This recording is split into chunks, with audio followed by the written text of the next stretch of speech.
पैम portal के माध्यम से राज्य सरकार ने किला मैदान स्थित गुटकेश्वर मंदिर के पास की जमीन तो बेच दी, लेकिन जमीन खरीदने वाले मंदिर विवाद के चलते इस जमीन का उपयोग नहीं कर पा रहे हैं। शनिवार को दोनों पक्षों ने कलेक्टर से मुलाकात की। देखिए एक खास रिपोर्ट।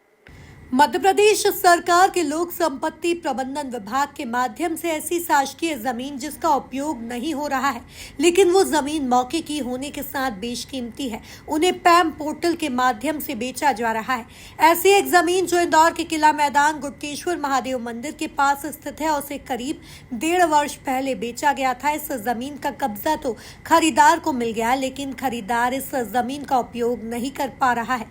दरअसल जमीन पर मंदिर और कुछ समाधि है, जिसको लेकर क्षेत्र के रहवासी लगातार विरोध कर रहे हैं। कई बार की चर्चाओं के बाद भी इसका हल नहीं निकल पाया है। शनिवार को खरीदार और क्षेत्र के रहवासी दोनों कलेक्टर के समक्ष पहुंचे। कलेक्टर ने दोनों पक्षों को सुनने के बाद एसडीएम और पुलिस को मौके पर जाकर वस्तु स्थिति समझने के बाद कार्यवाही के निर्देश दिए हैं।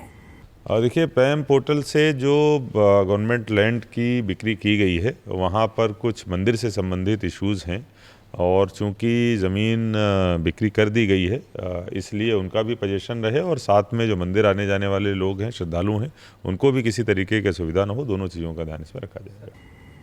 रहवासियों का कहना है कि यह प्राचीन मंदिर है, यहाँ नाग पंचमी के अवसर पर मेला भी आयोजित किया जाता है। ऐसे में धार्मिक भावनाओं को ध्यान में रखते हुए निर्णय लिया जाना चाहिए। दोनों पक्षों के साथ अन्याय न हो, इस बात का ध्यान रखा जाना चाहिए।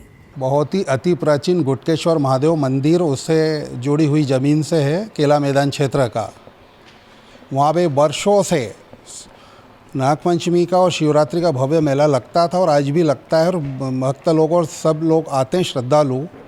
उस ज़मीन को शासन ने नीलाम किया। नीलाम करने के बाद जो भी वहाँ के ज़मीन जो खरीद कर बैठे हैं, वो वहाँ के प्राचीन मंदिर और वहाँ पे प्राचीन हनुमान जी का मंदिर और फिर संतों की समाधि है, उनको हटाना चाहते हैं और उस मेला क्षेत्र को ख़त्म कर रहे हैं। वहाँ के ये स्थानीय जो भी निवासी मेरे आसपास हैं, सब खड़े हैं, इनका एक ही कहना है कि मेला क्षेत्र बना रहे, समाधियों की मर्यादा बनी रहे और मंदिर बहुत प्राचीन है, हनुमान जी का करीब कम से कम 300 साल का ही बताया जा रहा है, वो बना रहे। वहाँ हरदौल लाला का मंदिर है और अन्य भी पुरानी प्राचीन मूर्तियाँ रखी हुई है। जी हाँ, दोनों पक्ष आमने सामने बैठे थे। कलेक्टर साहब ने हमें बिल्कुल सहानुभूतिपूर्वक सुना और उन्होंने कहा, ज़मीन मालिक को बोला कि आप इसका कोई रास्ता निकालिए ताकि इनके साथ भी अन्याय न हो, कि चूँकि वो सार्वजनिक हित से जुड़ा हुआ मैटर है, तो उन्होंने कहा इस पर हम पूरा ध्यान देंगे। राज्य सरकार को जमीन की पूरी राशि चुकाने के बाद भी खरीदार को अब तक जमीन का उपयोग करने को नहीं मिल रहा है। शनिवार को हुई बैठक के बाद उम्मीद जागी है कि उनके पक्ष में कोई निर्णय होगा। Bureau report, MP news, Indore.